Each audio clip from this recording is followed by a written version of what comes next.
All-NBA forward Anthony Davis has informed the New Orleans Pelicans that he won't sign a contract extension and he wants to be traded. He's eligible for a 5-year Supermax extension this summer worth $240 million. He'll be a free agent summer of 2020. Let's hear from Drew Holiday and Coach Alvin Gentry. Heard from AD, and what are kind of your thoughts on it? He had to do what he had to do for his family, and for him, what's best for his career. So Anthony's always been professional, and he's always been professional with us, and even more so, he's been friends and like a brother. So whatever decision he makes, I can't be upset with him. I know this is a business, but he's doing what's best for him. I didn't want to imagine it happening, no. But you know, I mean, the NBA, you know, the things, you know, stuff happens, you know. So you deal with it, and that's what we're doing. We're dealing with, you know, what we have and what's going on here, and that doesn't mean that we're not going to continue to compete and try to turn our season around and see what can happen with it. Let's talk a little bit about this potential trade. You guys have smiles on your faces because the rumor mill is a-churning, folks.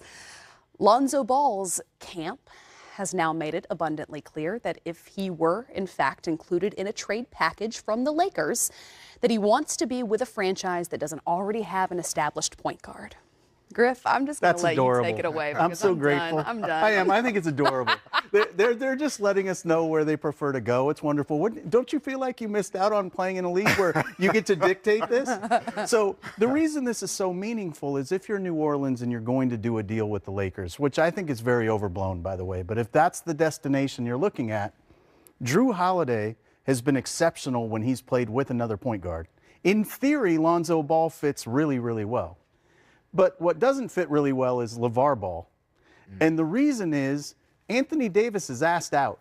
And he's asked out because he has said, I can't win a championship here. I'm not healthy here or happy here. Well, the last thing you want then, if you're Dell Demps and the Pelicans, is to bring in another player who's going to make noise about being unhappy here. And you know what's really sad is it's not the player. It's not Lonzo Ball. All he's done is hoop. Right. It's LeVar Ball.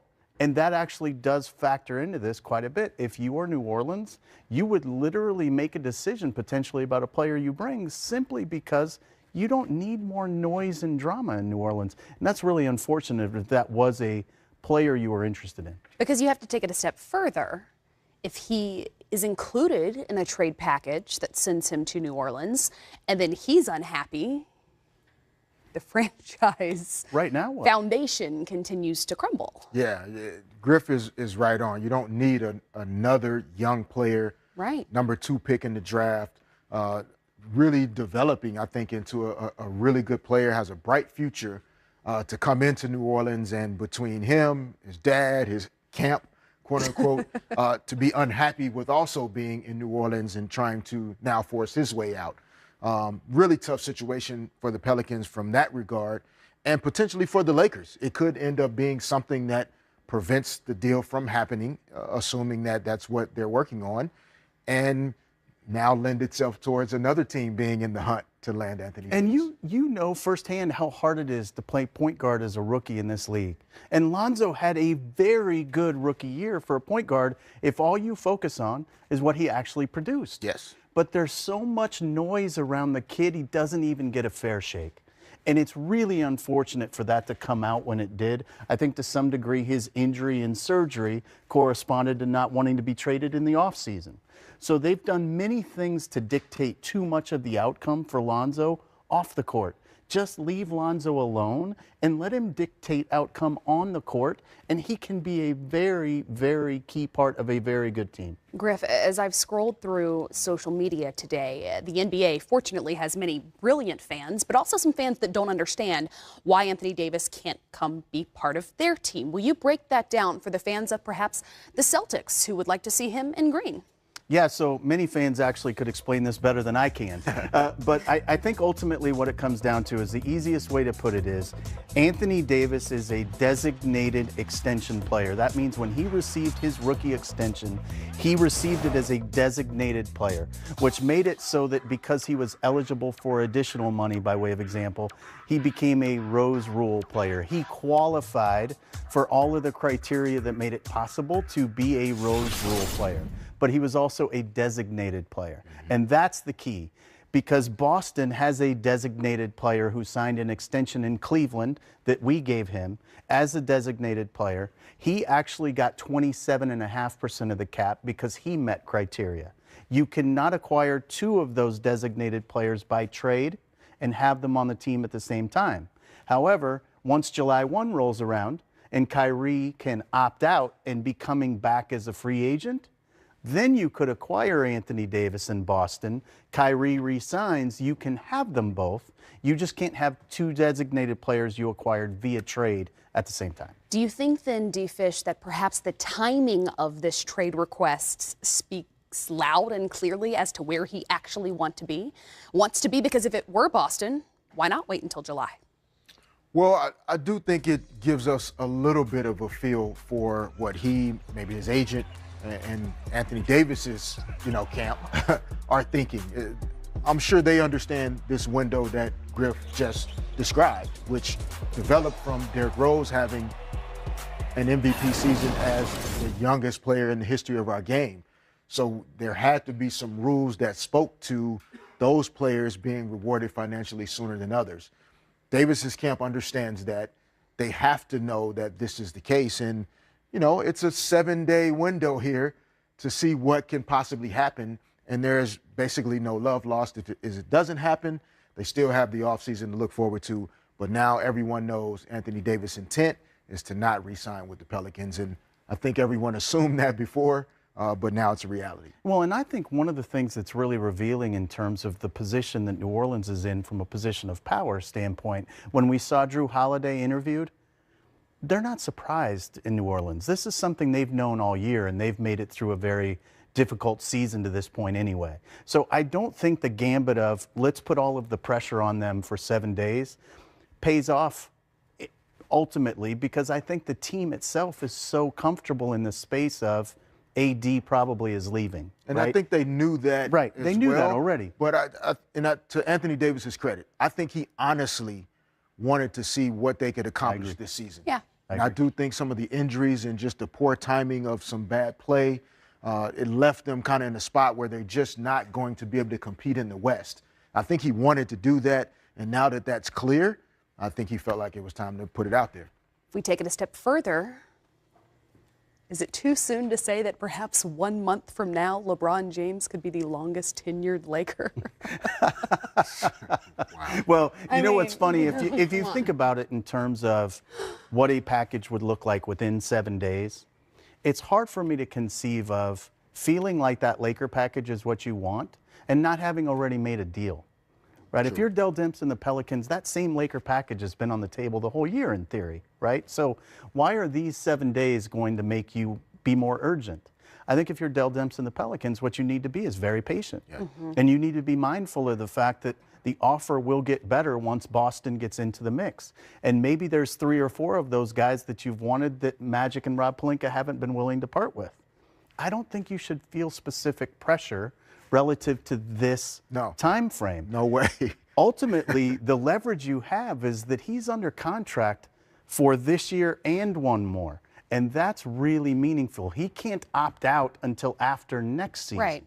So for Dell Demps' situation, he doesn't have to have incredible urgency now. He has to make the best deal he can possibly make. And in all likelihood, waiting until the end of the season gives him that opportunity. Well, we're calling it Game Night Monday, which means we have a doubleheader right here on NBA TV, but it also means that it is a 5-game Monday night. We're going to have highlights and analysis as it continues after the break. And this, by the way, Kent Bazemore, the Hawks against the Clippers, the second of our doubleheader coming up. He signs the shoes while they're still on. Is that the easiest way to do it, D-Fish? It might have been the easiest way to do it, actually. Okay. Yeah. I thought perhaps taking them off holding with one hand, signing with the other. That's probably longer. I think, though, now that Steph knows he's not going to be on Shaqtin' a Fool, he doesn't have to worry about if he trips over his own feet. It won't matter. But look at that. A young fan. Oh, she's brought to tears. Now I'm going to cry. She cries. Now I'm going to cry. Oh, That's great. Love it. That's great. Love it. Look how excited she is. What a cool thing. Welcome back into our NBA TV studios. Kristen Ledlow here, the 5-time NBA champion, Derek Fisher, as well as the Sparks head coach, Derek Fisher. Hopefully more championships to come. Yeah, exactly. Did you hear Candace talk a little bit about that during the game? Like, oh, Well, wait, you heard her. I heard the inter-game Right. wagers. They were talking about wagers during games, and then all of a sudden it's like, oh, wait, my head coach I'll is just block that part out. in the studio Yes, right now. We we'll probably see. need to nip that in the bud. We watched yet another decisive Warriors victory. They've now won a season-best 11 in a row. They're going for a 3rd championship in a row. So we could talk about what makes them great, but let's talk a little bit more about what DeMarcus Cousins is bringing to this lineup. As you were watching him, what is it that impresses you most about what he's bringing to this offense? Well, I think the different levels that he's impacting the game. Big body, able to set screens, but then as he catches defenders at the wrong angles trying to cover him, that's when he starts to present problems. So if we can, let's set this up. We got our resident Klay Thompson out here, Shane, over here getting ready to come off this little pin down. The ball's at the top. And Boogie Cousins with his size. When he comes, he sets pin downs, sets screens, shooters coming off like Steph and Klay, force the defenders to get on the high side of Boogie to try and prevent them from curling, getting the easy layups.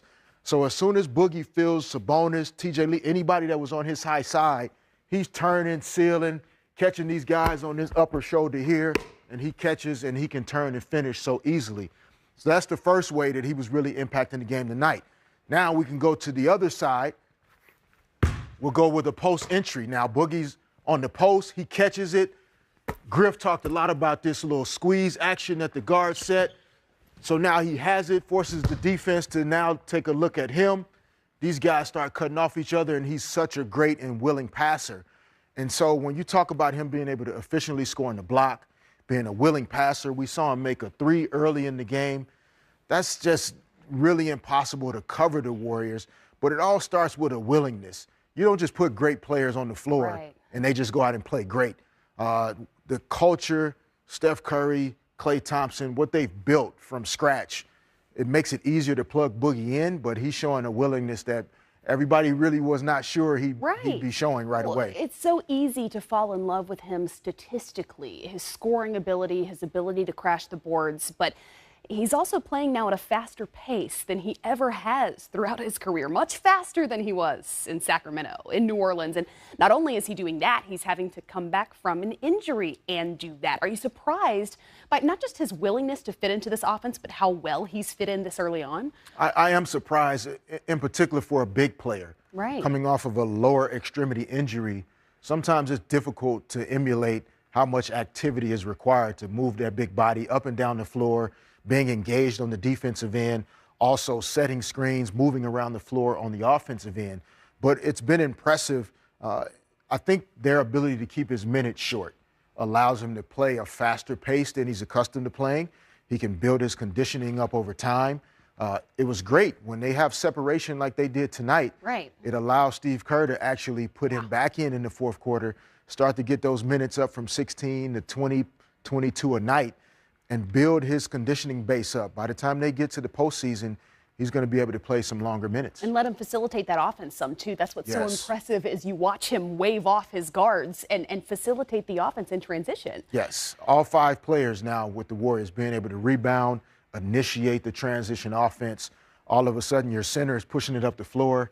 You have the greatest shooters in the game running ahead with the wings, and it's hard to stop. Really discouraging for the other 29 teams. But just days ago, Steve Kerr became the fastest head coach to ever win 300 games. I mean, goodness. Let's hear what he had to say after this, well, now 11th win in a row. Unbelievable trip. Just a really good way to finish it, too, with everybody playing, everybody contributing, leading from start to finish. And I was a little worried about this game, just you know, everybody's anxious to get home, but we finished off the trip the right way, and it's great to see. When was the last time you remember your team this focused, you know, on a day-to-day, game-to-game basis? I don't know if we ever have, actually, including tonight, but no, I'm just kidding. We've been more dialed in the last month than we have for sure all season, and for much of last season even. You can just see, you know, that the turnovers are down. You know, we're just more conscientious as a group, and guys are moving the ball. 39 assists tonight, so we're in a good groove. We're in a good place, but got to keep it going. How do you guys have it? Is there something about Steph's picking his spots that is just you've noticed this year that you like more, that's led to his incredible efficiency numbers? No, he's just honestly, he's just being himself. I've been watching this for 5 years. You know, he's got this skill set that you can't really fathom. You know, the step back three at the end of the first half. I'm sure somebody's already done exactly how far it was. I don't know. Anybody know exactly? There it goes, 33-footer. Like it's nothing, and it doesn't matter. You know, time, score. He's always one shot away from being on fire. And you know, when you've got Steph and Kevin in that mode of being, you know, aggressive and attacking, obviously it puts a lot of pressure on the opponent. What progress did you see tonight with DeMarcus together in the third quarter? I just thought, you know, he got a lot of work done inside tonight. He scored more hoops around the bucket than he probably has combined over the first 4 games. So some of that was game plan. You know, we wanted to run a couple sets to try to get him the ball in there, to get him used to that. And some of it was just, I think, him feeling more comfortable with his conditioning and his game. Is that kind of your ideal fit? When game night Monday returns, the biggest news in basketball, at least thus far this season, Anthony Davis wants out. We'll discuss it after the break.